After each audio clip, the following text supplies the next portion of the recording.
falta un montón de gente, no sé si es viable. En vez de hacer esto a la 1, yo tal vez adelantara la revisión 1 hora o algo así y hacerlo más temprano, pero no sé si alguien tiene, porque hay gente que tiene laboratorio de fisiología, ¿va? A la 1. ¿A qué hora es el dichoso laboratorio es lo que tienes de hoy? De 2 a 4, doctor. De 2 a 4, no es a la 1.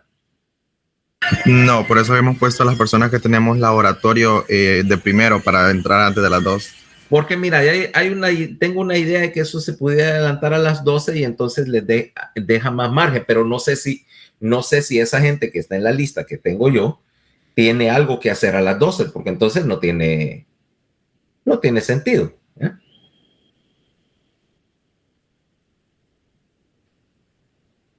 Pero desgraciadamente alguna de la gente que lleva el laboratorio, como por lo menos los primeros que me ocurren, que son Paola y creo que Cristi tenés a las 4, ¿ah? Digo, el sábado. Pero a ver, no sé de eran vos, bueno, pero por lo menos me recuerdo que Paola había como 4 que habían pedido entrar primero, y si los pongo a las 12, eso nos quita un montón de problemas, pues, pero no les puedo preguntar, no lo voy a cambiar sin saber, porque más bien puede estar enredando más el horario. Bueno, olvídenlo. Si vienen, entonces se lo preguntamos al final. Entonces estábamos hablando ayer de eritrocitos y transporte de oxígeno. Y obviamente el punto crucial acá es la hemoglobina. Habíamos quedado con la idea de que necesitas un mecanismo de transporte de oxígeno que tenga, uno, que sea reversible, ¿ok? Y eso de una unión reversible no es tan simple como parece. Y dos, que no solo sea reversible, sino que sea regulable. Y ayer dijimos que para hacer eso necesitabas una molécula especializada, una transportadora especializada, que en este caso es la hemoglobina. Y ayer hablamos pues de que tenía de hecho una capacidad de transporte determinada y decíamos, 1 gramo de hemoglobina es capaz de transportar, decíamos, 1.34 cc de oxígeno, o mililitros, como lo querrás, disuelto. Ahora, este oxígeno, acordate, siendo un gas, puede pasar libremente las membranas y entrar y salir libremente del eritrocito.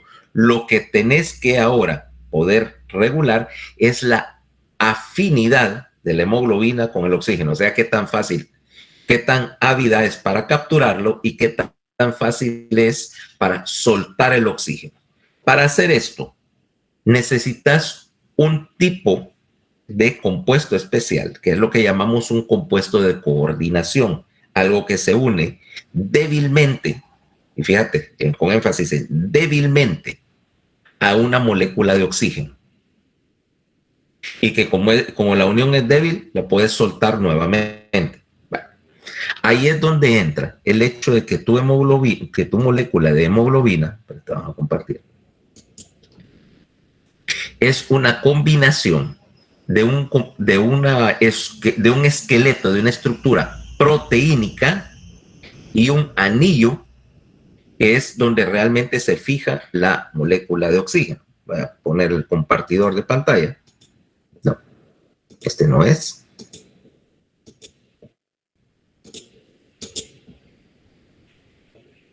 Un minuto.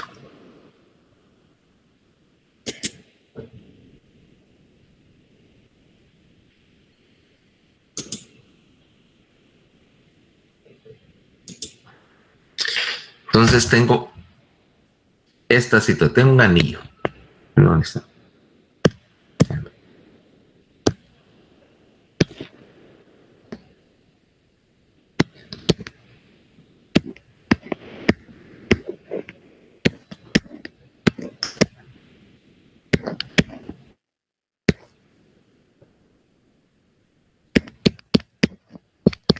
Esto que tenemos acá es el anillo de coordinación, el anillo de M. Ahora, fíjate bien. En el centro del anillo, empecemos acá. Aquí tengo estas 4 casitas. Este tipo de esta estructura que parece una casita se ve así, mira. Aquí hay un átomo de nitrógeno. Esto se llama un pirrol. Este tipo de anillo se llama pirrol. O sea que el M es un anillo de 4. Cuéntenos, 1, 2, 3, 4. Residuos de ese tipo, un tetrapirrol, que están los nitrógenos. De tal manera que el hierro está, por así decirlo, solo puesto o solo conectado a estos 4 tetrapirrol, a estos 4 anillos en el pirrol. ¿Cabal? Y eso le permite hacer una cosa. ¿Te acordás en química? Pues odian cada vez que digo te acordás en química, ¿va?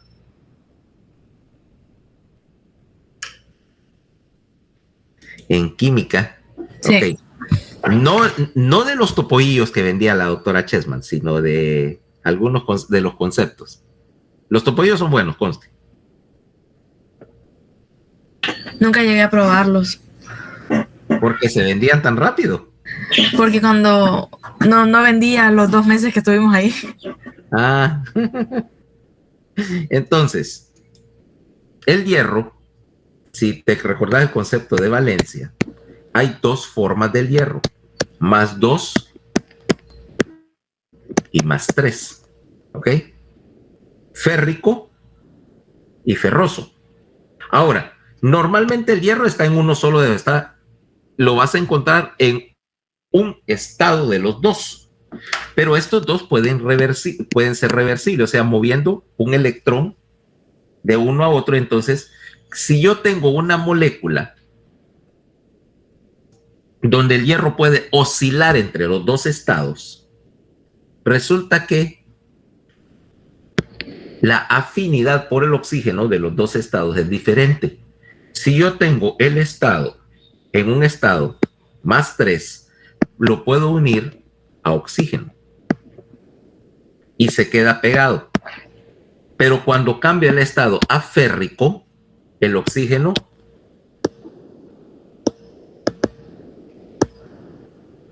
le crecen alitas y se suelta. Si yo tuviera un enlace convencional, un enlace químico convencional, el hierro tendría que estar trabado en uno de los 2 estados y no me sirve. Pero si yo puedo cambiar el estado de férrico a ferroso y viceversa, quiere decir que puede aquí reversiblemente agarrar oxígeno y luego soltarlo cuando cambie el estado. Ese es el principio de operación de la hemoglobina. Poder agarrar oxígeno y luego soltarlo. Y oscilar entre 2 estados. Entre un estado, aquí donde está combinado, oxidado, y un estado reducido, en donde el hierro está libre y capaz de unirse. ¿Entienden esa idea? Porque ese es el punto crucial. Si yo vengo y tengo algo que se une irreversiblemente al hierro, trabo ese sitio donde se puede transportar el oxígeno, ¿ok? Y una vez que se une irreversiblemente, esa hemoglobina ya no sirve para nada. Es una proteína más sin propósito, ¿ok? O sea que la idea es que ese sitio de unión en la hemoglobina nunca puede estar en cualquiera de los 2 estados, pero no va a estar fijo en uno. El momento que se fija, la hemoglobina ya no sirve, ¿okay? Ahora, veamos la vía de síntesis. Y por supuesto, entonces vamos a tener una vía de síntesis acá. ¿Qué es lo que tenemos que hacer? La hemoglobina es una proteína compuesta de esta manera. Tenemos 4 cadenas de proteína. Estas cadenas de proteína se llaman globinas. ¿Ok? ¿Cabal? Son 2 cadenas alfa, 2 cadenas beta. ¿Ok?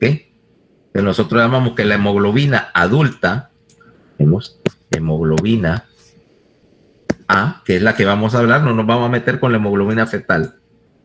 Le podemos decir, la conocemos con alfa 2, beta 2. Ok. Cada una de estas cadenas de proteína tiene un peso aproximado de unos 16,000 unidades, 16,000 Dalton. O sea que la proteína, la proteína en total, cada molécula de hemoglobina tiene un peso aproximadamente de 64,000. ¿Ok? Justo es apenas un poquito más grande que los poros, o sea, no pasa por el riñón. Es justo del tamaño necesario para no pasar. ¿Ok? Y cada una de estas cadenas, cada una tiene una cadena, un M. O sea que cada una de las cadenas es capaz de transportar una molécula de oxígeno. ¿Sí? Por lo tanto, cada molécula de hemoglobina completa transporta 4 moléculas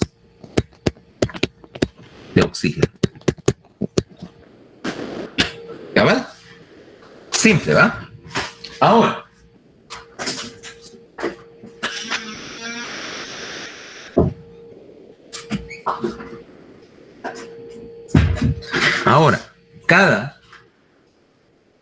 por lo tanto, cada grupo M tenemos que ver cómo se fabrica. Entonces aquí viene el proceso. Para resumir, vos agarras 2 moléculas de succinil-CoA, fíjate bien, no acetil, succinil, que es un poquito más larga, y dos moléculas del aminoácido glicina, y lo vas a convertir en esto, mira, un anillo de pirrol. ¿Sí? Aquí viene, pirrol. Esta parte que dice A y P se va a unir después, porque va a ser un sitio de unión. ¿Ok? Tenés el nitrógeno, y aquí en este momento tenés hidrógeno que lo vas a perder después. Luego, hago 4 de estas casitas y las voy a unir en un anillo, ¿ok? Para formar ese anillo que te mostré acá, que se llama un anillo de protoporfirina. ¿Qué dice? Mira, este anillo se llama un anillo de protoporfirina.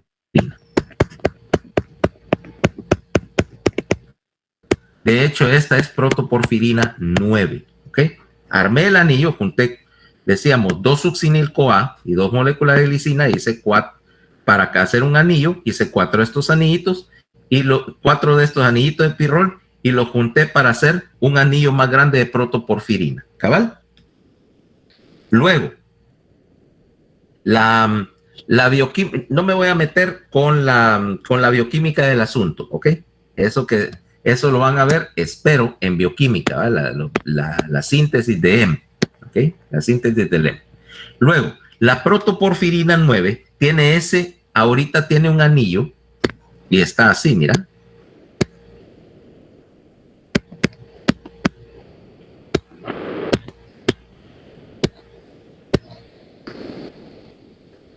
¿No te recuerda ese cuadrito, ese anillo, no te recuerda algo?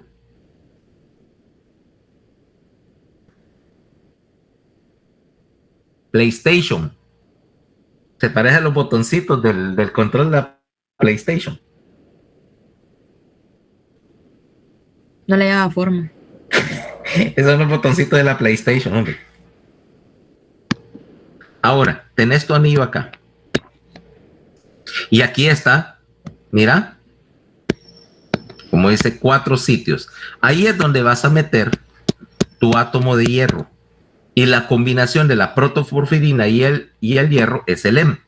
Ahora, mientras tanto, por el otro lado, la síntesis de proteínas es la misma que ya conoces, ¿va? El sistema de síntesis de proteínas está produciendo cadenas de globina, y entonces agarras 2 cadenas alfa y 2 cadenas beta y le pones un grupo de estos a cada uno con su respectivo átomo de hierro y terminas con la hemoglobina que querés. Okay. ¿Ya? Ahora, vamos a ver qué es lo que pasa con este proceso. Como te podrás imaginar, la idea es que la síntesis de proteínas no es ningún misterio para nadie. El paso limitante es por supuesto, la incorporación del hierro a la hemoglobina. Aquí ya lo tenés armado, mira, el grupo M. Tenés en el centro el átomo de hierro y aquí tenés los anillitos, mira. Los 4 anillos de pirrol. Mira cómo me forman una especie de jaulita molecular. Una especie de jaulita molecular que mantiene atrapado al hierro. Y acá uniéndose a la proteína, a la parte proteínica. Resultado, esto me permite que el oxígeno pueda entrar acá, y fíjate que no es un átomo de oxígeno, es una molécula. Es oxígeno molecular lo que está unido.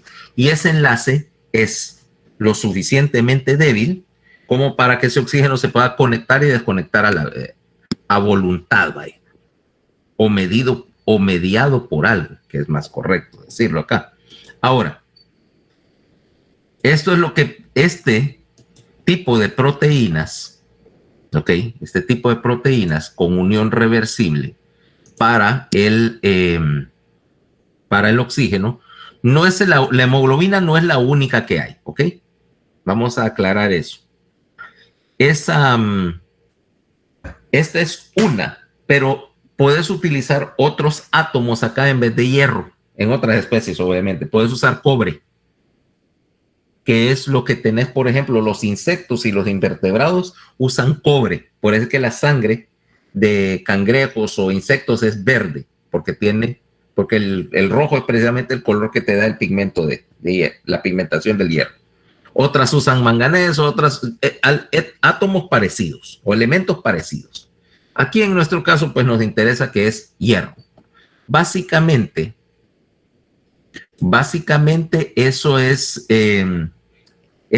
porque la afinidad del hierro por el oxígeno es un poco más favorable que usar, ¿cómo se llama?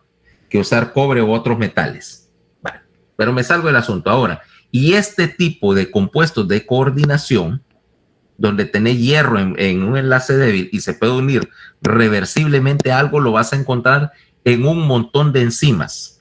Lo vas a encontrar aquí, hemoglobina, lo vas a encontrar en una proteína muy similar del músculo que es mioglobina,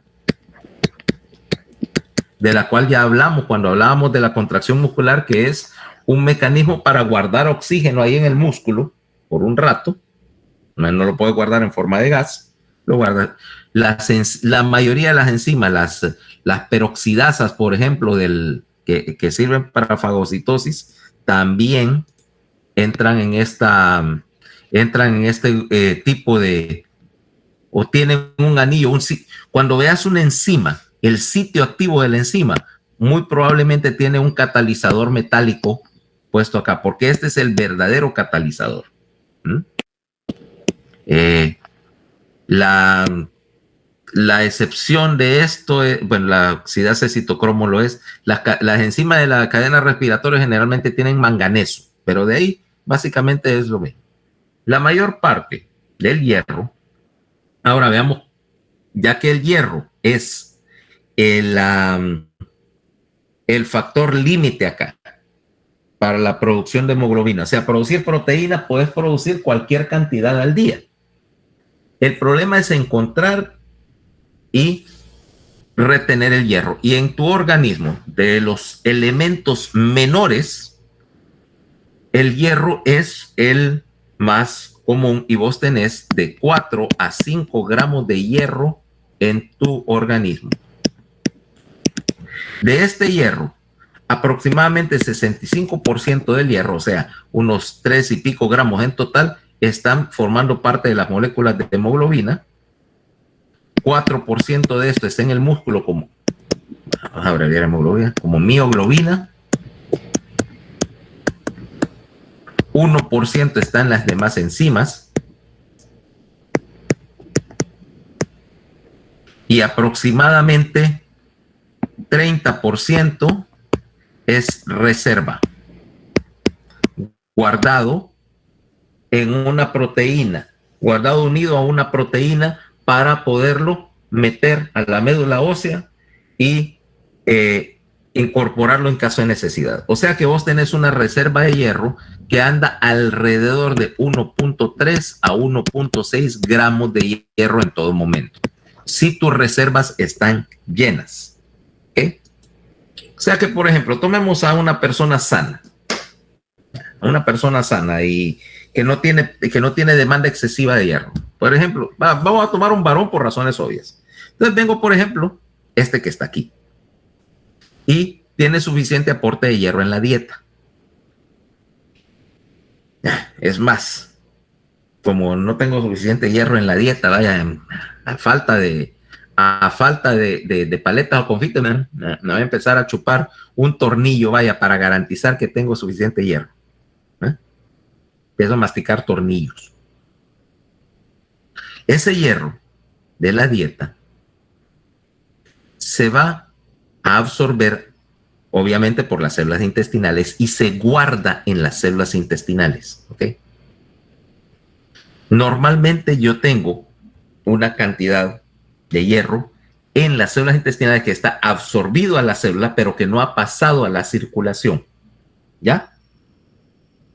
Si mis reservas de hierro en el organismo empiezan a disminuir, ese hierro va a pasar a la circulación, si no se pierde con la célula intestinal, cuando la célula intestinal se recambia aproximadamente cada 5 días.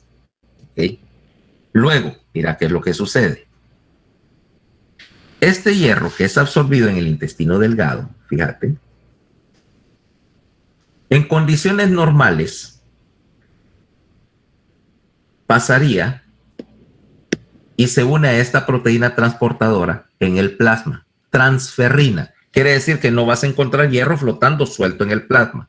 Todo el hierro es unido a transferrina para su transporte.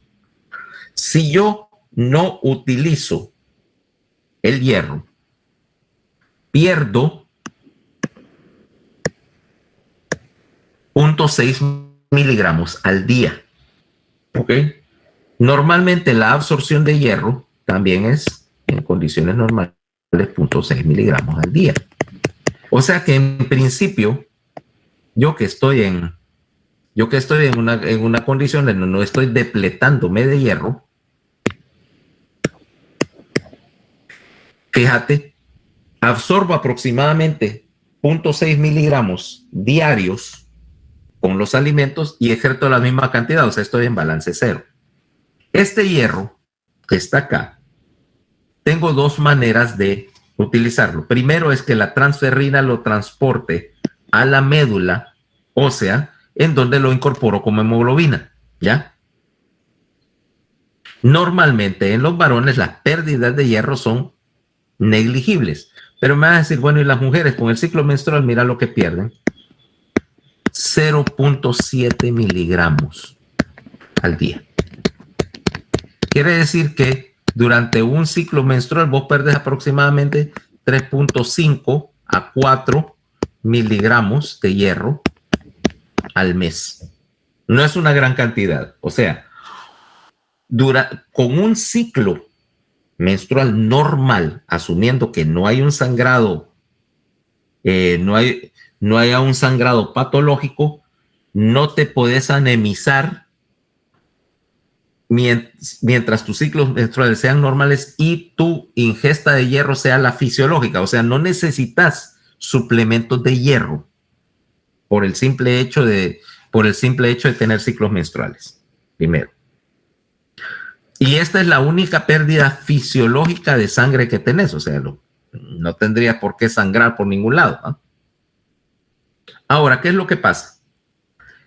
Yo tengo un 30% de reserva de hierro, ¿eh? Y aquí es donde viene el asunto. Esta transferrina puede soltar el hierro y convertirlo a hierro libre. El hierro libre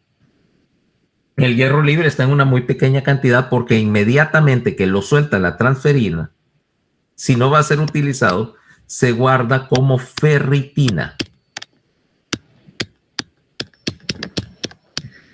Como ferritina, que es una proteína almacenadora de hierro. ¿Ok?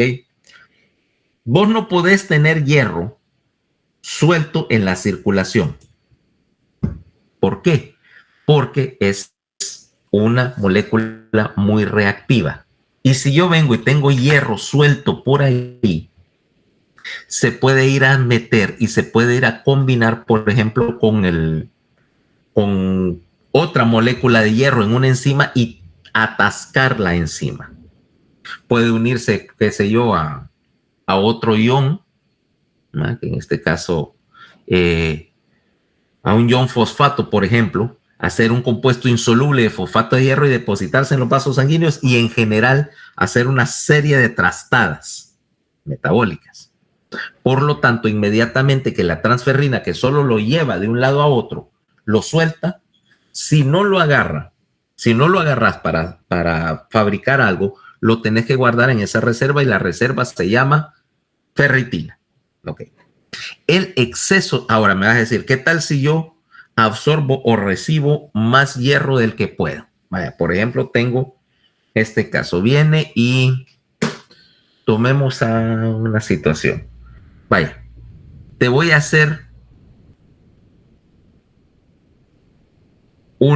empezar a inyectar hierro, como una transfusión. Te meto una carga de hierro, 3-4 unidades de sangre.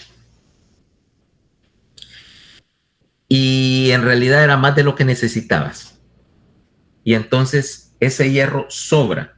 En algún momento voy a saturar toda la ferritina, voy a ocupar todos los espacios disponibles de la ferritina y ahí entonces lo voy a depositar en forma de otra proteína. Lo que no quepa en la ferritina, lo meto como esta otra proteína que se llama hemosiderina. Ahora, la hemosiderina no debe estar normalmente ahí. Esa es una manera de deshacerte del exceso de hierro. Pero fíjate también que estas uniones son reversibles. Yo puedo sacar y meter hierro a la hemosiderina, puedo meter y sacar hierro a las enzimas y todos forman parte de literalmente por así decirlo, el pool de hierro libre, el hierro que tengo disponible para su uso. ¿Ya? Doctor, esa hemosiderina, ¿por cuánto tiempo puede almacenar ese hierro en exceso? Toda la vida. Ah, por eso es reversible. Es reversible. Por eso te decía, mira, normalmente el en la ferritina te permite mover hierro más fácilmente. El problema es que la hemosiderina es bien difícil que suelte el hierro. Es mucho más afín. Y esto es, por ejemplo, cuando tengo un exceso de hierro y eventualmente esos depósitos, el principal lugar donde vas a encontrar hemosiderina, por ejemplo, es en el hígado o en una cicatriz. Tuviste un sangrado y te quedó manchado para siempre. ¿Te has visto eso? Sangró y te quedó el morente permanente. Eso es hemosiderina. ¿Ya? Sí, que dicen que son lunares, pero no. Sí, pero que generan, vos sabes que no es un lunar porque tuviste ahí algún tipo de sangrado y te quedó la mancha, teñido. Eso es hemosiderina. Ahora, la mayor parte, decíamos, el 65% del hierro está metido aquí en los eritrocitos. Y estos eritrocitos tienen una vida media limitada, ¿va? 120 días. Cuando el eritrocito se destruye, obviamente esa hemoglobina no la vas a botar. Costó producirla y estarías metiendo un montón de hierro y de hemoglobina o de su producto de la hemoglobina que no vas a botar. La hemoglobina se recicla. Y aquí es donde tenés otra vez el caso de cómo la vamos a reciclar. Hemoglobina, decíamos, era igual a globina, que es proteína, más M, ¿okay? Que es el anillo de pirrol, más el hierro. ¿Cómo voy a reciclar esto? Ok, la globina es proteína. ¿Qué hago con ella? Se degrada. Para sacarle los aminoácidos, acordate, la proteína es LEGO. Ok, es LEGO molecular. Si yo desarmo mi casita de Lego, puedo utilizarlo, no boto los ladrillitos, los reciclo para hacer otra cosa. Entonces, lo convierto en aminoácidos y los aminoácidos, bueno, van van otra vez al metabolismo de proteínas para hacer proteína nueva. El M lo voy a degradar a bilirrubina. Eso lo veremos en otro capítulo. Voy a quitarle el hierro para dejar el anillo M. El anillo M lo voy a oxidar para producir bilirrubina, que me va a servir para la absorción de las grasas, entre otros. Y el hierro pasa otra vez, se une a transferrina para ser transportado a un depósito de hierro, o sea, a depositarlo como ferritina. O sea, si yo degradé un glóbulo rojo, ese hierro, que como te das cuenta es un elemento difícil de obtener o que se encuentra en pequeña cantidad, lo estoy recuperando para después, cuando fabrique un glóbulo rojo nuevo, lo vuelvo a utilizar. El hierro, en principio, si yo pierdo 0.6 miligramos al día y tengo 5 gramos de hierro, quiere decir que ese hierro va a estar un largo tiempo en la circulación antes de que termine excretado o que termine en otro lado. ¿Ok? Ahora, ya que tenemos este asunto de la hemoglobina más o menos analizado, veamos qué es lo que pasa y cómo se combina con el oxígeno. Aquí es donde entra, como dice, por decirlo de alguna manera, entra o se unen el sistema respiratorio y el transporte sanguíneo. Solo déjame quitar esto primero para ver qué es lo que pasa con la hemoglobina y su unión. Ok. Ahora, ¿cómo se llama? Me voy para acá, espérame. Voy a poner otro.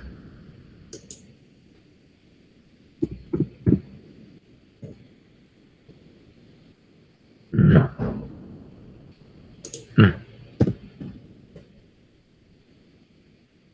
Ahora vamos a ver cómo trabaja la dichosa hemoglobina y cómo se regula el asunto. En primer lugar, lo que quiero que entendas es que acá, esta hemoglobina y este transporte sanguíneo va a transportar tanto oxígeno como dióxido de carbono. ¿Ok? Pero, todo este proceso de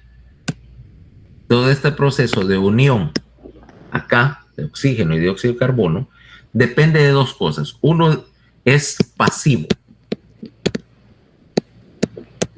Pasivo quiere decir que depende de la diferencia de la presión de oxígeno entre aquí alveolo y la hemoglobina. ¿Sí? Interesante porque uso. Ok, lo mismo con el CO2.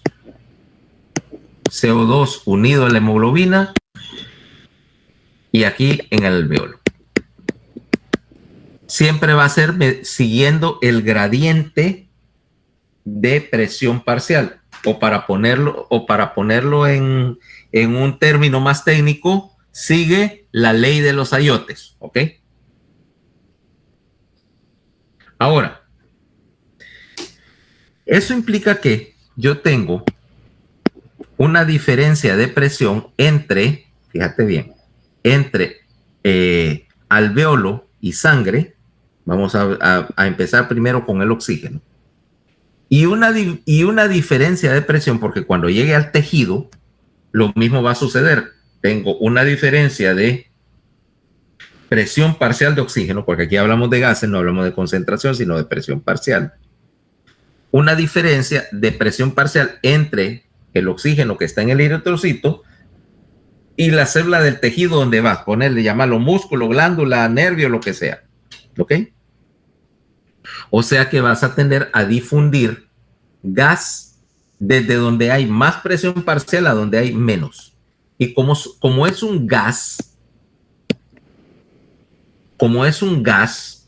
entonces no necesitas ninguna transportadora. Pasa libremente a través de todas estas membranas. Entonces, ¿qué es lo que sucede? Ese oxígeno Vamos a ver acá los números de la presión parcial. Mira qué es lo que sucede. En el aire que está en el alvéolo, el oxígeno está a una presión parcial de 104 milímetros de mercurio. ¿Vale?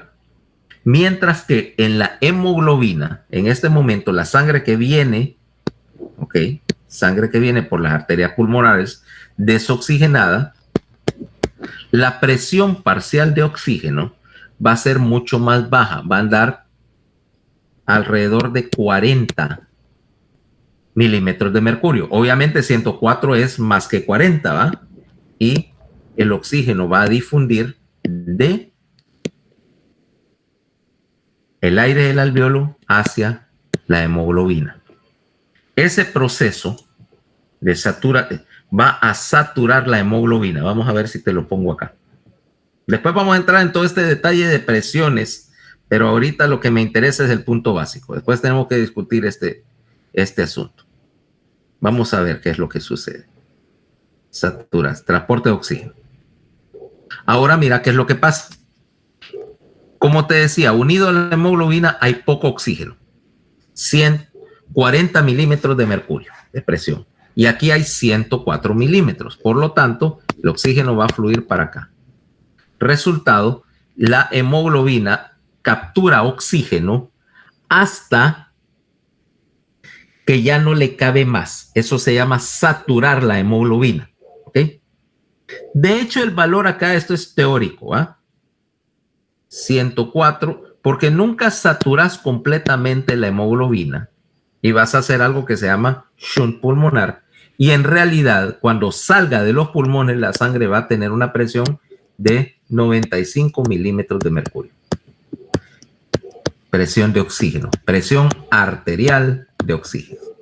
Porque los átomos de hierro del Hem se unieron a este oxígeno hasta que ya no les cabe más. ¿Cabal? Es simple, ¿va? Y ahora tenés la hemoglobina saturada. Ahora, esa es una de las dos cosas. ¿Y el dióxido de carbono?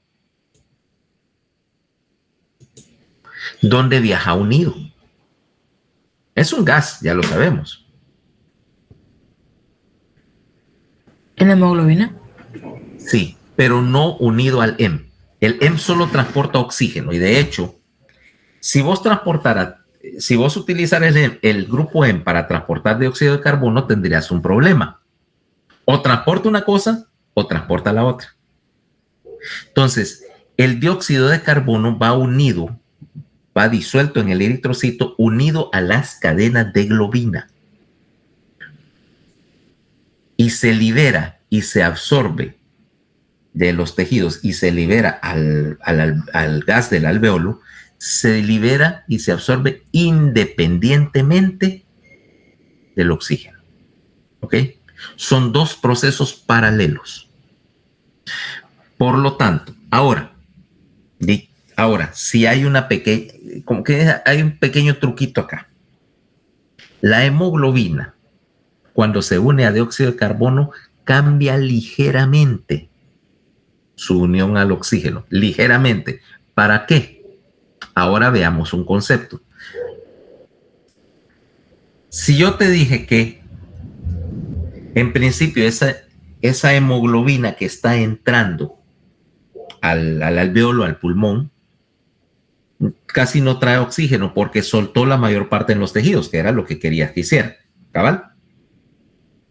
Y viene saturada apenas alrededor de un 40%, o menos de 40%. Pasa por el alvéolo y captura todo el oxígeno. Ahora su saturación de oxígeno es de 100% saliendo del alvéolo. En la práctica, realmente tu saturación de oxígeno, así como si yo estoy sentado en mi oficina y agarro el oxímetro que debe andar por algún lugar de este relajo de gavetas y lo pongo, mi oxígeno dice 98, mi saturación dice 98. ¿Qué pasó con el otro 2%? Dicen. ¿Será que mis pulmones ya están empezando a pasarme factura después de literalmente 40 años de estarles dando como que soy locomotora de las viejas?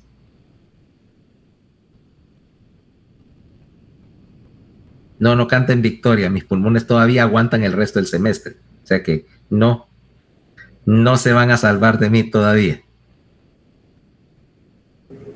Mucho cubano.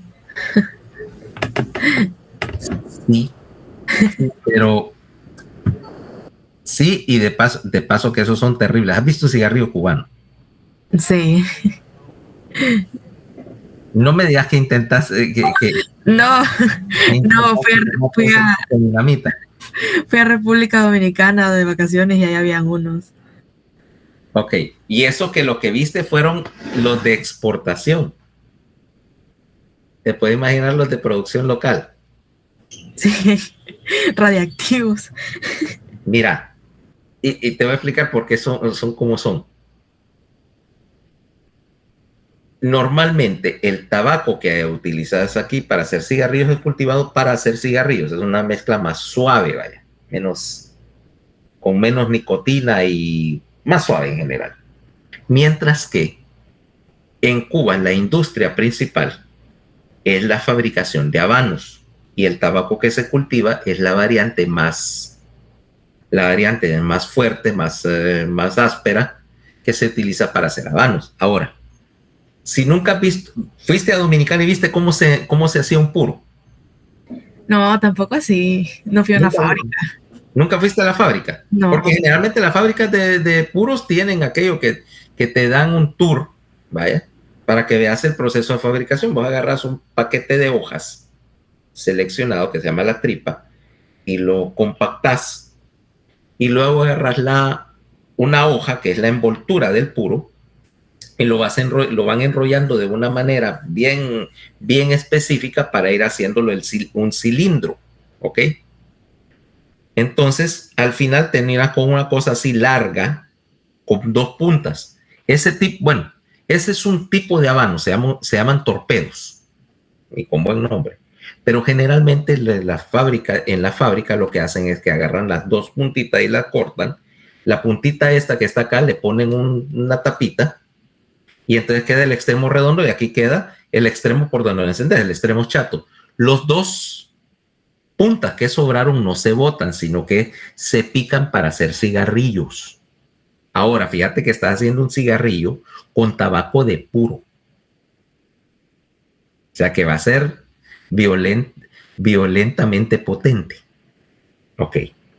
Y como los puros vienen en diferentes marcas y diferentes calidades, el tabaco de producción nacional en Cuba, el cigarro, se hace con el sobrante de los mezclado de todos los diferentes puros, en particular del tabaco que no llenó los controles de calidad para hacerlo en esos puros caros de exportación, que tiene defectos, siempre es fumable, ¿va? Entonces eso lo hacen y viene tu cajetilla típica de cigarrillos sin filtro, por si no yo no sé si lo que viste tenían o no tenían filtro, pero tu cigarrillo no me fijé. Tu cigarrillo normal de producción en Cuba no tiene filtro. ¿Ok? Sale el papel y el tabaco. Y de hecho, fíjate que ese viene en un paquete el paquete en que viene no es ese paquete con la envoltura de celofán, sino es un paquete plain, que eso es cigarrillo popular. Y es papel como papel estraza, para el papel, el envoltorio, la cajetilla, es de un papel parecido al papel periódico. ¿Ok? Impreso, por supuesto, dice el nombre cigarrillo popular hecho por la empresa estatal del tabaco, una cosa así, y eso es todo lo que trae. Es barato, vale. Valía, no sé ahora, 7 pesos cubanos la cajetilla, que son como 6 lempiras y pico. Y créeme, uno de esos al principio por lo menos te rinde, porque fumarte un cigarro de eso es como fumarte 5 de los de aquí, como 5 veces más potente. Y una de mis bromas típicas cuando yo estaba en la residencia, venía de vacaciones, obviamente me traía un par de cajetillas de esas, ¿no?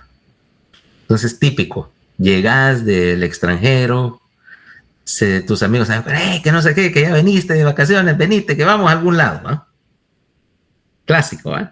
Ya estás con tus amigos, ya son las 2 de la mañana, ya a todo el mundo se le acaban los cigarrillos, ¿va? Entonces, hey, vamos a comprar. No, espérate, aquí tengo unos. Y sacas la cajetilla de esos explosivos en forma de tabaco, ¿eh? Entonces, solo para ver la cara de alguien, agarrar uno de esos, encenderlo, darle el primer jalón y sentir como que se está fumando una varilla de soldar. ¿Ok? Ay, no, qué fuerte ha de ser. Terrible. Imagínate. Y eso que son gente que fuma y lo siente fuerte. Yo lo sentía fuerte, más o menos fuerte. Lo que pasa es que en esa época, como vos desarrollas tolerancia a la nicotina, yo me fumaba una cajetilla de esas cosas al día, sin filtro. O sea que si mis pulmones no sirven, no es porque venían malos de fábrica, ¿eh? Y mira, en Cuba todo el mundo fuma. ¿Sabes dónde compraba yo los cigarrillos antes de salir? ¿Pulperías? En la cafetería del hospital. No hay pulperías. En el hospital. En la cafetería del hospital. Qué hipocresía esa. Cuba es el país que inventó el vicio y ahí literalmente, oíme, no se puede en el aula, pero va a haber niños de 7º grado, así saliendo de la escuela y encendiendo un cigarrillo. Se supone, o sea, igual que aquí, que en todo país del mundo, por ley internacional, no se le puede vender tabaco a menores de edad.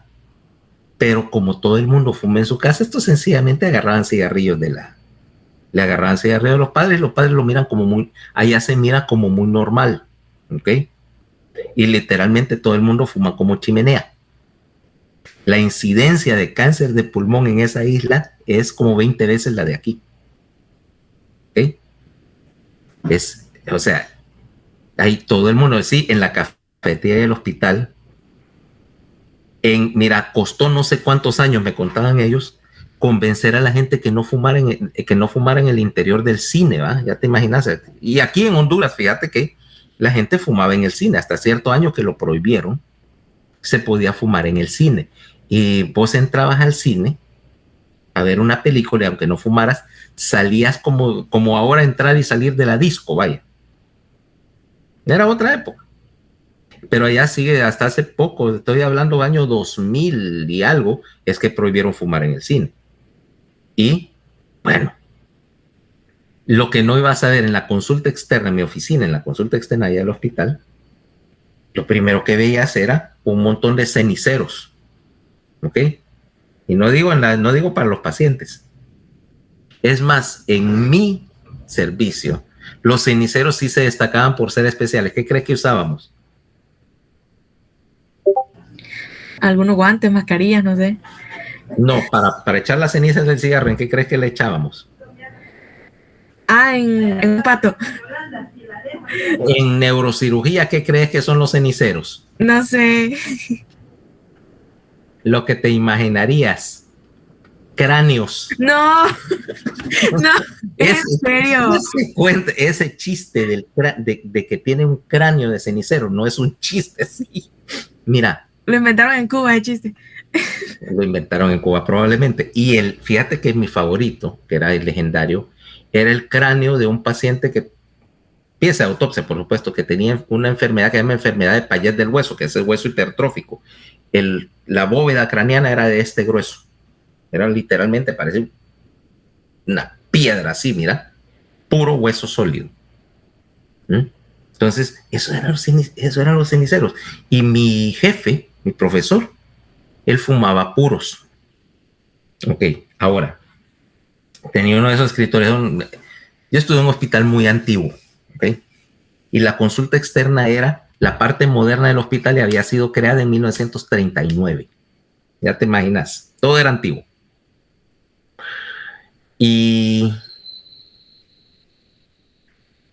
en la oficina, que había sido la oficina del fundador, ahí tenía el escritorio que había sido el primer jefe de ahí, de los años 30 o algo así, un escritorio impresionante, ¿verdad? De madera. aquí, por supuesto, con la gaveta del escritorio, una gaveta grande, donde él guardaba sus puros. Ahora, estamos hablando de una gaveta de escritorio llena. Y no eran puros corrientes, sino que como él era el mejor cirujano de columna, o es el mejor cirujano de columna de toda la dichosa isla, él había operado un montón de gente, incluyendo mucha de la gente que trabajaba en las fábricas de puros. Entonces le regalaban, cuando iban a consulta, que sabían que era fumador empedernido, le regalaban puros. Pero de los mismos que fumaba Fidel Castro. Entonces el tipo tenía, qué sé yo, 20, 30 mil dólares en tabaco ahí. Si lo hubiera exportado yo a Miami, ahí había 20 mil dólares en tabaco. Que era para uso común. O sea, si yo fumaba cigarrillo generalmente, pero de repente me daba por encender uno. Solo tenía que bajar a la jefatura, abrir la gaveta, agarrar un habano y encenderlo en la oficina de la consulta. ¿Te das cuenta cuál es la cultura de esta gente? Ahí les vale. ¿Ok? No sé. ¿Usted desarrolló el vicio aquí en Honduras o ahí en Cuba? Yo lo desarrollé cuando estaba en séptimo, octavo grado. Wow. Séptimo, octavo grado. No fue a final a Cuba. Más bien en Cuba fumaba un poco menos, porque como el cigarro era más bronco, te daba menos ansia. Cuando era residente de cirugía general aquí en Tegucigalpa, mi primer año, yo me fumaba 2 cajetillas al día. Cigarro hondureño, por supuesto. Famoso Pinares, que era el cigarro más barato, mentolado, por cierto, pero era casi siempre encender uno con el otro. O sea, la única vez en que no me iba a saber con un cigarrillo era cuando estaba con guantes puestos y haciendo un procedimiento. Y claro, en el hospital de escuela obviamente ya se había civilizado un poco y no se permitía fumar dentro del hospital. Pero en la facultad de medicina, mira, yo todavía soy de la época en que se podía fumar en las aulas y tu profesor llegaba y empezaba encendía un cigarrillo en el aula. Bueno, con decirte que medicina interna, ya en 6º año, mi profesor de medicina interna era otro que fumaba igual que yo, una cajetilla al día o algo así. Y la clase de medicina interna de 6º duraba 6 horas. Buenísima, las mejores 6 horas que yo jamás tuve en una clase. O sea, no te aburrías, pero entrabas a las 10 de la mañana en la sala de conferencias, cerrabas la puerta, el señor mandaba a traer una percoladora de café y unos sándwiches de la cocina del hospital para que estuviera ahí, no interrumpir la clase porque era hora de almuerzo y terminabas a veces a las 4 de la tarde. Y antes de entrar me decía, vamos a entrar. Entonces yo iba a comprar una cajetilla de cigarrillos y me dice, ¿me puedes traer una? Y este señor se terminaba la cajetilla de cigarrillos en el aula. Pues imagínate, a puerta cerrada, fumando aquella que daba una nube en el techo. ¿Y sabes dónde era el aula? No sé. En el hospital del tórax. Wow. Se puede fumar, fumando como chimenea en el tórax. No, sí, la universidad se civilizó. Por suerte se civilizó en los pasados 30 años, pero la facultad de medicina era todo un caso. Y todo el mundo casi fumaba en medicina. Docentes y estudiantes. Ahora ya no, o sea, yo no soy el único fumador en la facultad, ya lo sé. Pero nunca nadie me ha visto encendiendo un cigarrillo en el campo, porque se supone que tampoco estamos en la época de la barbarie. Si en todo caso lo encenderé en cuanto enciende el carro, bajo la ventana y encienda, pero estoy en mi carro. Pero antes de esa facultad hubieras encontrado literalmente en las aulas, aparte de pupitre y pizarra, había un cenicero. Y había ceniceros en los pasillos. Obviamente que la universidad agarró la lógica y decir, pucha, no podemos estar promoviendo esa clase de conductas en frente de la población. O sea, tenemos que poner el ejemplo, por lo menos. Y ahí es donde se controló la cosa, pero no creas que no hubo una época que aquí en Honduras era común. Era en la época de que vos no podías, siendo estudiante de colegio, por ejemplo, vos no podías fumar en el colegio, obviamente. Ahí sí te ibas a ganar un viaje a la dirección y probablemente 3 días de suspensión. Ahora no sé qué te ganarías, ¿ok? Pero literalmente a lo más que te iban a poner a caer en el colegio era tal vez de la puerta para afuera. Eso era problema tuyo y de tus padres si te dejaban. La única cosa que te iban a decir algo era que, por supuesto, los colegios más civilizados decían: no se puede fumar ni en la calle si andas el uniforme del colegio, ¿va? Pero ¿cómo te lo iban a demostrar?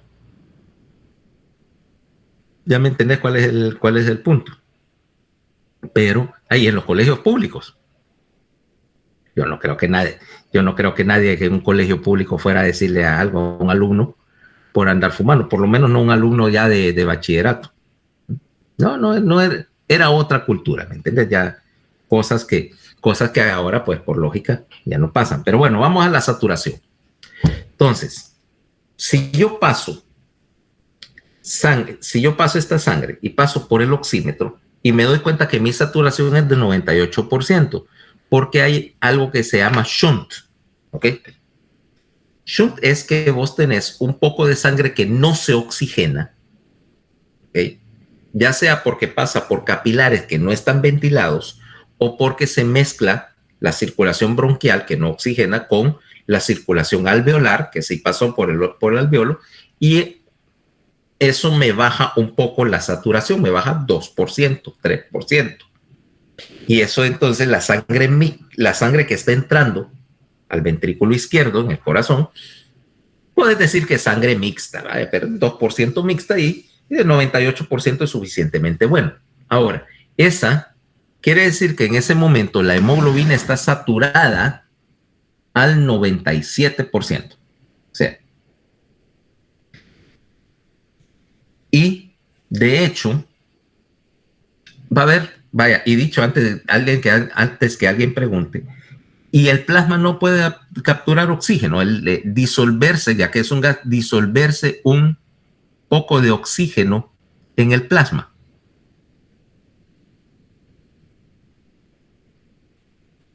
Porque pudieras decir, yo diría que no. sí, fíjate que sí, es un gas y se disuelve en un plasma. Lo que pasa es que la cantidad de oxígeno que está disuelto en el plasma, en los líquidos, apenas es un 2 a un 3% de la cantidad total de oxígeno que está disuelto. De hecho, hay una especie de peces que no tiene hemoglobina. Vive en el Antártico, donde sus demandas de oxígeno son tan bajas y como en el agua fría tiene más capacidad para captar oxígeno que el agua caliente, porque la solubilidad depende de la temperatura, entonces absorben suficiente oxígeno al plasma como para que les funcione. No les funcionaría a esta temperatura tropical, pero en el Antártico hay una ventaja y eso le da una ventaja, porque como no hay hemoglobina que reaccione a baja temperatura y el plasma tiene un anticongelante circulante, no se congelan en el agua fría del Antártico. Pero sí, la hemoglobina en principio no sería indispensable. Lo que pasa es que es la manera más eficiente de mover el oxígeno. Sí, hay como te digo, 2% viaja disuelto en el plasma. Ahora volvamos al asunto. Esa hemoglobina que capturó oxígeno, porque es ávida por el oxígeno, implica una cosa. Si yo agarro ese oxígeno con fuerza, ahora tengo que entregarlo a los tejidos. En los tejidos, la presión de oxígeno, volvamos al esquema que tenemos. No, no. Vámonos al tejido y en el tejido ese oxígeno está a una concentración mucho más baja. Mira, en las células hay aproximadamente 23 milímetros de mercurio de presión de oxígeno. Entonces acá vas a soltar oxígeno primero al intersticio que está a 40 y del intersticio de la célula que está a 23. Mira, quiere decir que en sangre tu presión de oxígeno está a 95 milímetros de mercurio. Vas a mover por simple difusión, va por diferencia de presiones al tejido intersticial en donde está a 40. Ok. Y de los tejidos al interior de la célula, intracelular, que está apenas a 23. O sea que estás moviendo oxígeno por un gradiente. Ahora, necesitas que la hemoglobina suelte ese oxígeno porque si no, seguiría en 95 y no entregara nada, solo se fuera como vino, en cuyo caso es totalmente inútil. Ese proceso en el cual la hemoglobina suelta el oxígeno y lo agarra es lo que vamos a llamar disociación de la hemoglobina. Y esa disociación va a responder a una curva. ¿Por qué? Porque la unión de la hemoglobina con el oxígeno no es lineal. No es lineal quiere decir lo siguiente. Mira la curva que está acá. Aquí en las horizontales, en X, tengo la presión de oxígeno. Y aquí tengo, mira, el porcentaje de saturación de la hemoglobina. Esto es lo que mide tu aparatito ese que pones en el dedo. ¿Ya?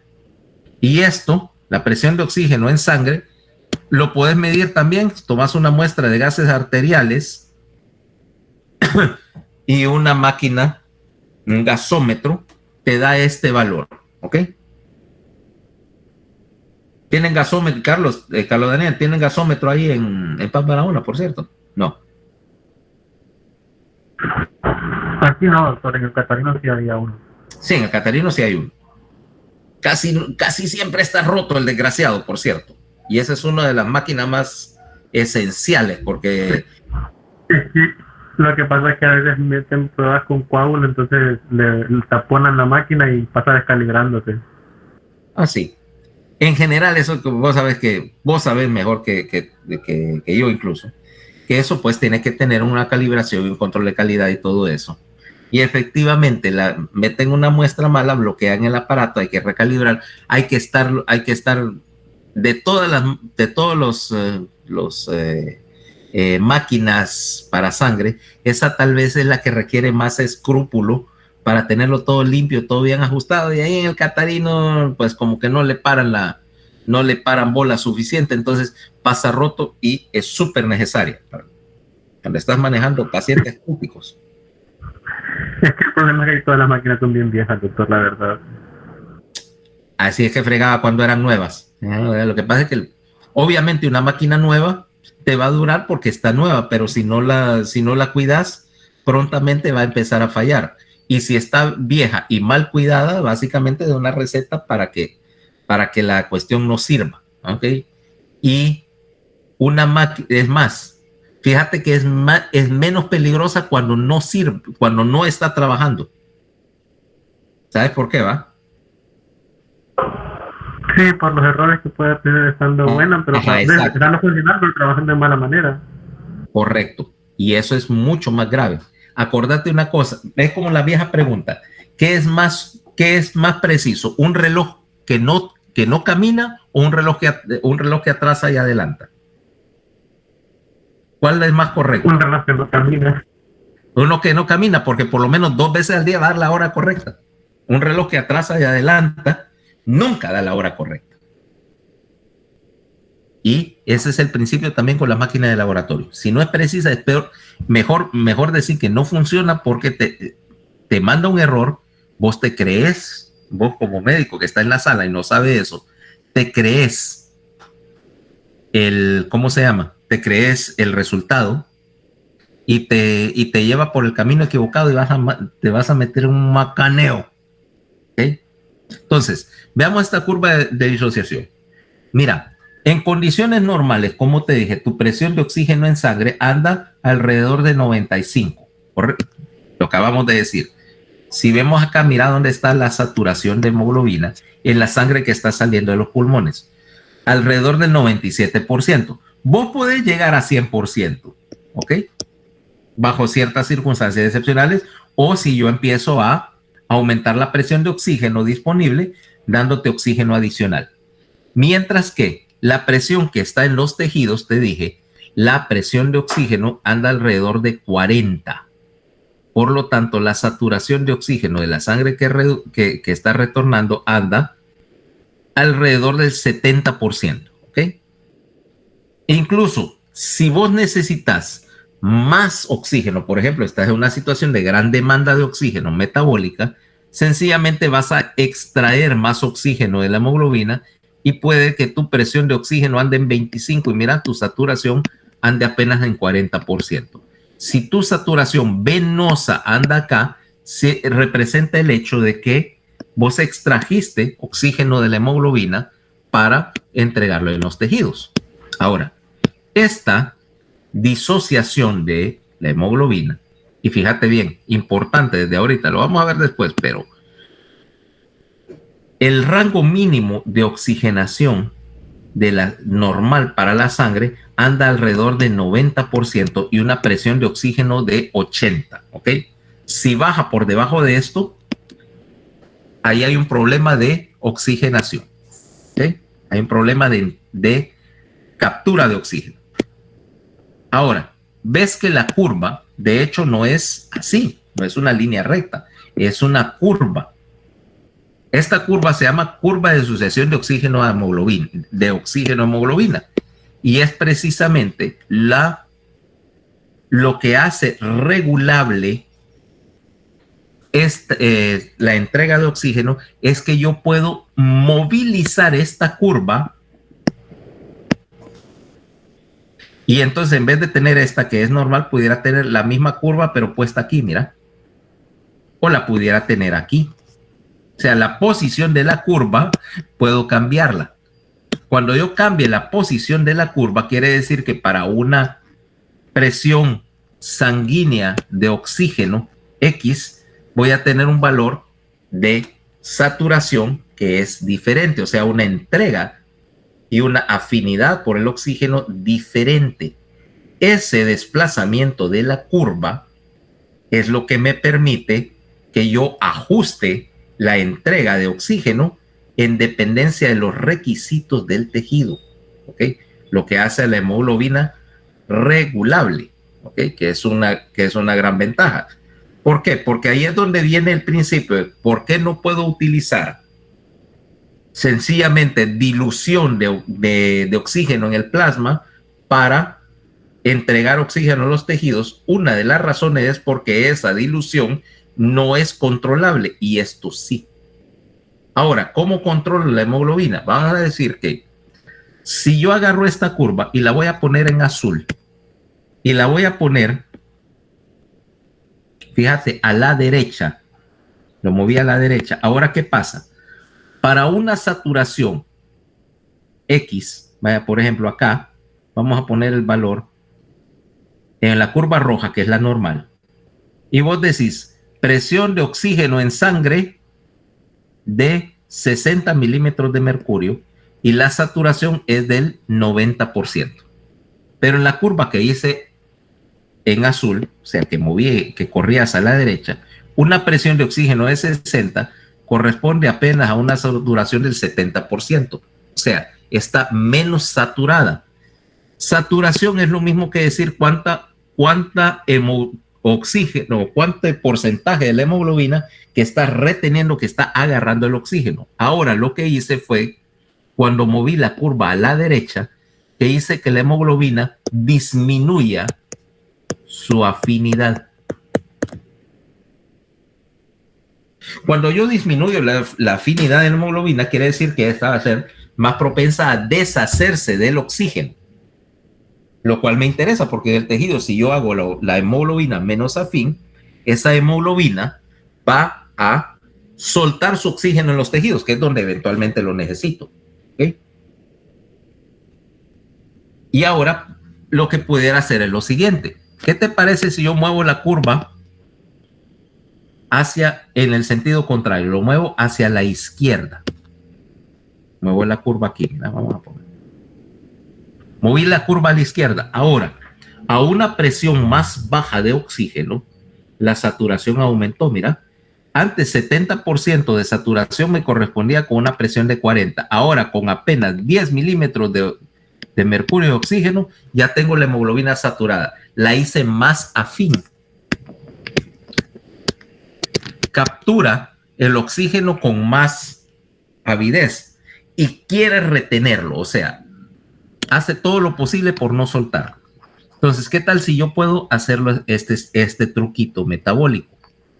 Cuando esté cerca del pulmón, cerca del alveolo, donde hay mucho oxígeno, muevo la curva para la izquierda y hago que chupe todo el oxígeno que pueda chupar. Luego, cuando llegue a los tejidos, muevo la curva para la derecha y hago que bote todo ese oxígeno en los tejidos.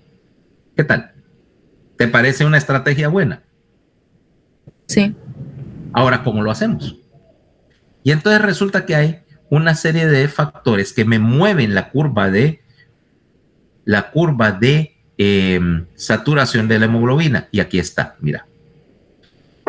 Hay 4 cosas que me mueven la curva hacia la derecha. Quiere decir que disminuyen la afinidad y aumentan la entrega o la liberación, como el red de oxígeno. Son estos 4. Primero, el aumento de la concentración de iones hidrógeno en plasma. Cuando aumenta la concentración de hidrogeniones, es lo mismo que decir que disminuye el pH, ¿va? ¿Correcto? ¿Y cuándo tendrías una disminución del pH y un aumento de la producción de oxígeno, de hidrógeno?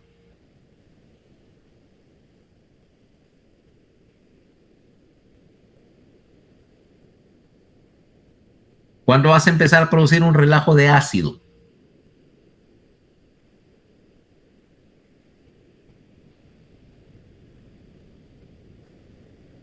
Cuando hay menos hidrogeniones. No. Un aumento en la producción de ácido implica un aumento en la producción de hidrogeniones, acuérdate. Y un descenso del pH. ¿Cuándo estás descendiendo el pH? Es cuando estás en metabolismo anaeróbico. Metabolismo anaeróbico. Porque ¿cuáles son los productos de desecho de las vías anaeróbicas? Ya lo hablamos. No. En la vía glicolítica, la glucosa se metaboliza se convierte en. No se convierte en piruvato y lactato. Sí, en piruvato y lactato, que son ácidos, ¿no? Ácido pirúvico y ácido láctico. O sea que el pH va a disminuir, la concentración de hidrogeniones aumenta. Y sí, fíjate, seguí mi lógica, porque es la lógica que vamos a utilizar para los demás casos. Si yo estoy anaeróbico, yo no hago metabolismo anaeróbico porque me da la gana o porque me gustó. Lo hago porque no tengo oxígeno suficiente para suplir mis necesidades. ¿Cabal? Pero como tengo que seguir produciendo energía, ni modo, no hay oxígeno, vámonos a encender ese sistema que dice anaeróbico. ¡Pam! Y empezás a quemar glucosa para hacer piruvato y lactato. Producís un relajo de hidrogeniones que le están indicando a la hemoglobina, aquí falta oxígeno, porque fíjate que estos como no tenían oxígeno, se metieron anaerobios. Ok, entonces la hemoglobina mueve su curva para la derecha, disminuye su afinidad y empieza a soltar el oxígeno hacia la célula que está produciendo ácido o células, ¿ok? Implicando que es autorregulado cuando ¿cómo se llama? Cuando hay acidosis, automáticamente soltas más oxígeno porque la causa más lógica, no la única, pero la más probable causa de acidosis es falta de oxígeno. 2, veamos acá. Segunda posibilidad, aumentó el CO2. No, espera.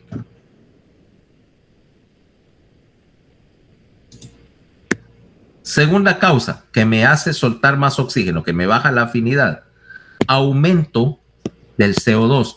Obviamente, si estás produciendo más CO2, es porque tu metabolismo aumentó. Y si tu metabolismo aumentó, necesitas más oxígeno.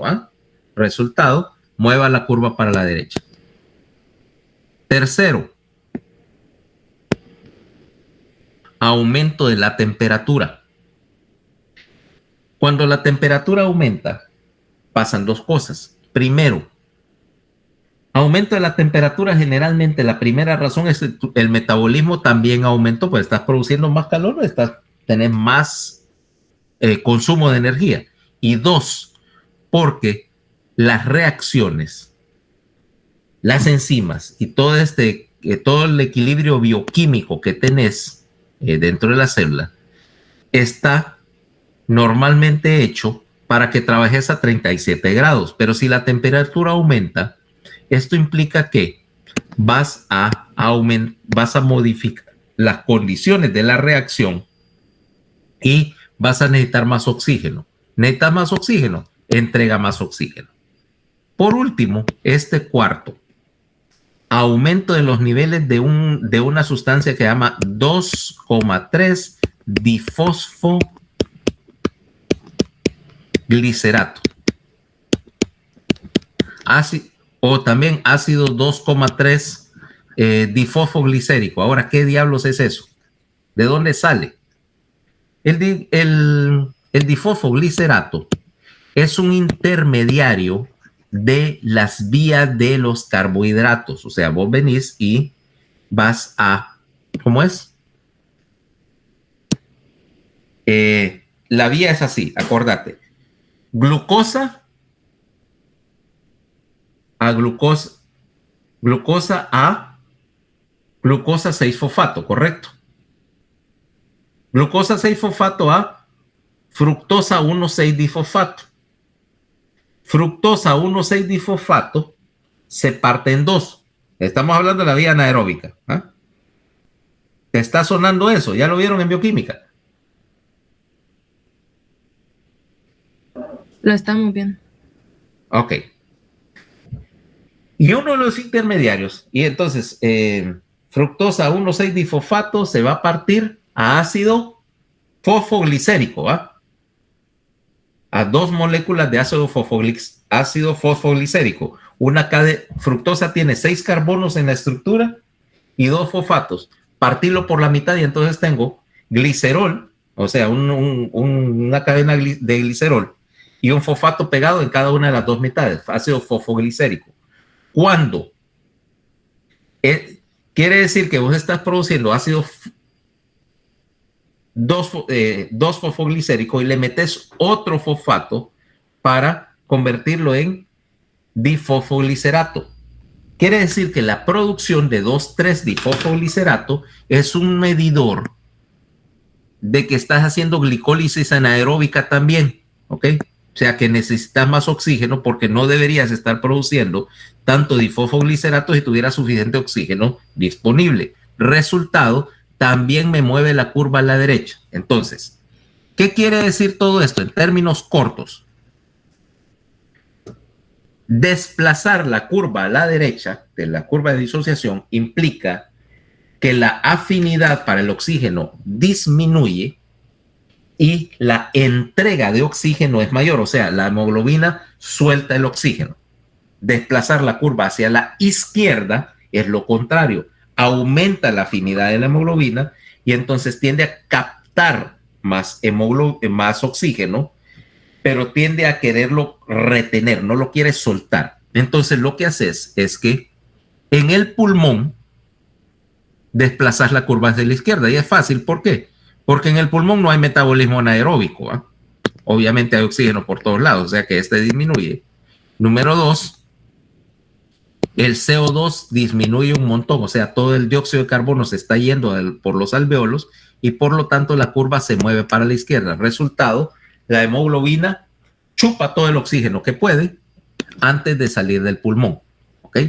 O sea que ahí ya tenés un mecanismo mediante el cual la hemoglobina es regulable, ¿okay?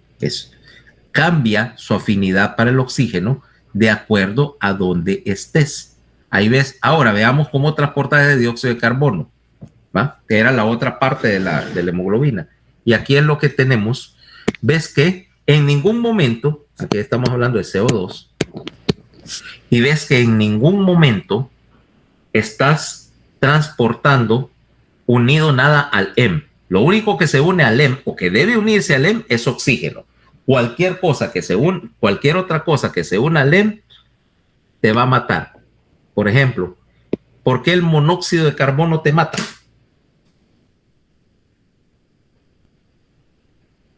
Vaya, Porque se une al M.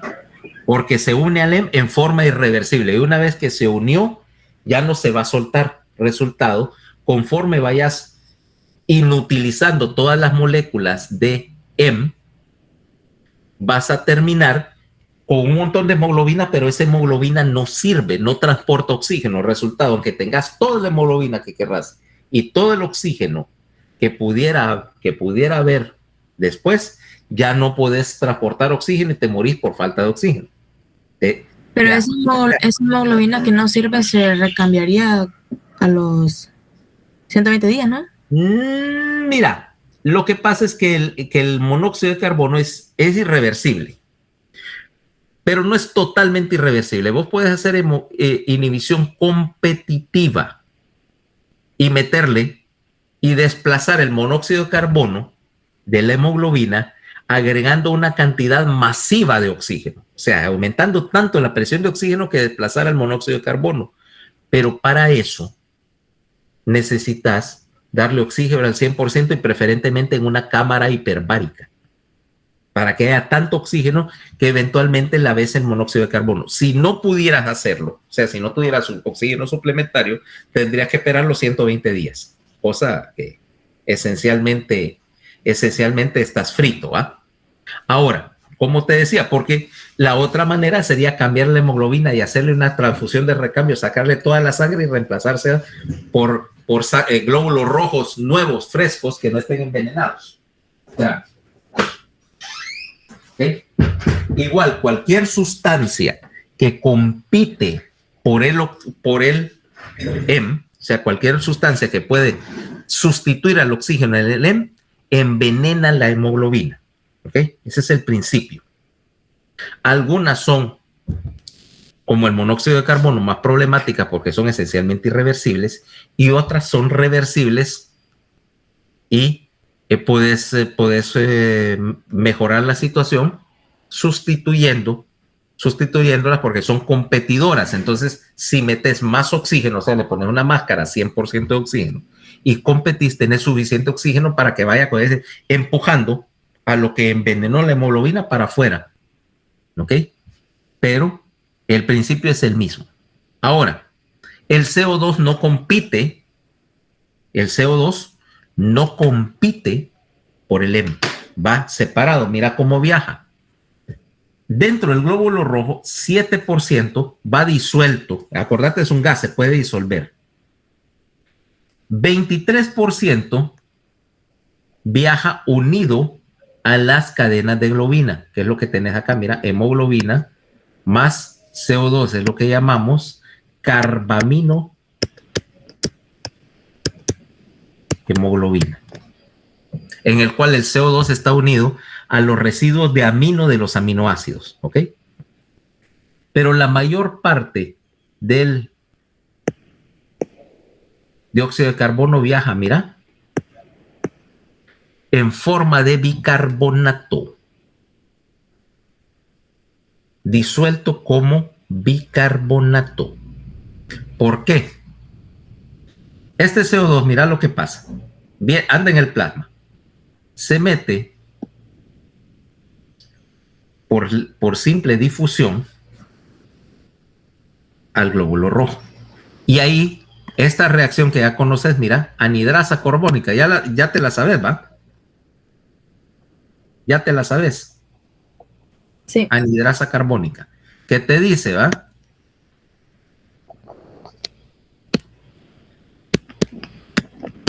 Más el CO2 que recibiste igual a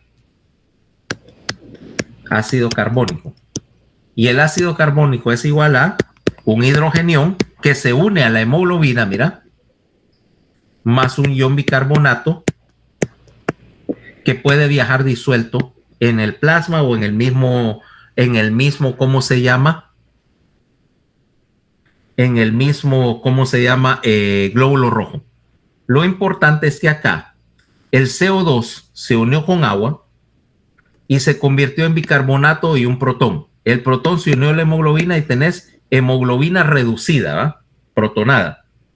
El bicarbonato va al plasma. En el plasma puedes transportar todo el bicarbonato que querrás. Y la mayor parte del dióxido de carbono se va a transportar en esta forma. Ahora, como sacaste bicarbonato del glóbulo rojo, fíjate, esto es la parte que siempre se me olvida, pero hoy no. Como sacaste una carga negativa en forma de bicarbonato del glóbulo rojo, tenés que meter una carga negativa para mantener el balance de las cosas y metes un ion cloro. En el glóbulo rojo tenés un montón de canales de cloro porque vos estás fabricando bicarbonato ahí para absorber el CO2, para capturar el CO2, sacando el bicarbonato al plasma y metiendo cloro del plasma al glóbulo rojo para compensar, ¿ok?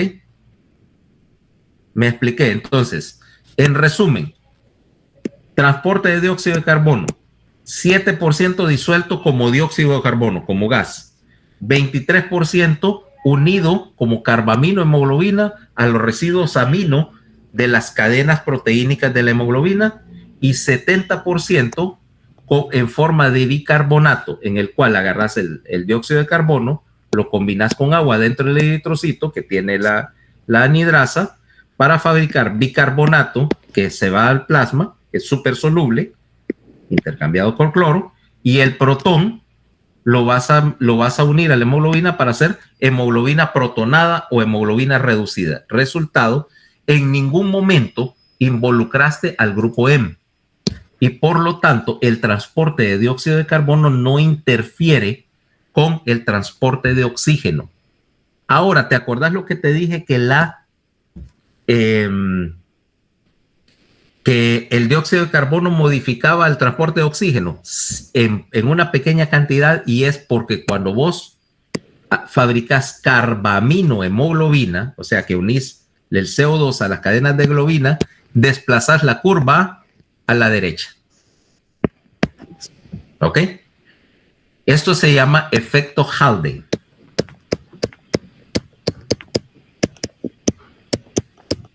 Efecto Haldane.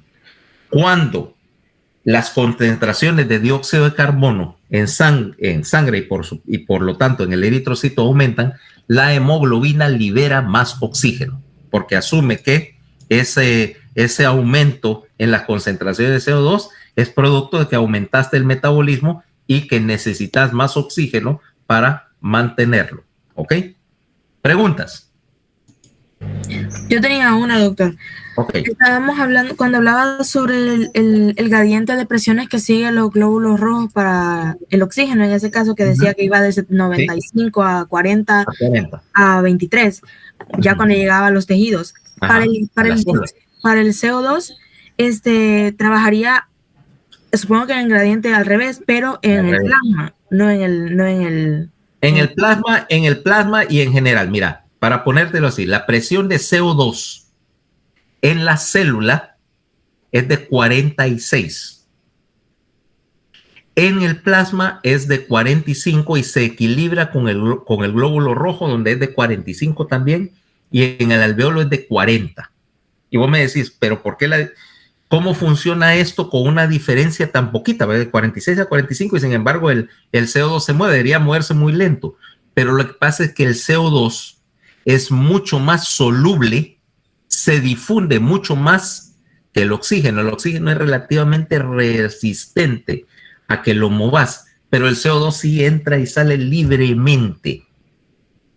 Entonces, sí trabaja al revés, o sea, de tejido es mayor que en sangre, mayor que en alveolo. Ahora, ya que viste este mecanismo del bicarbonato, eso hace que y como es tan libremente difusible, los niveles en el glóbulo rojo y en el plasma son los mismos, son de 45, ¿ok? Se equilibra bien rápido. Ok, gracias. Ok.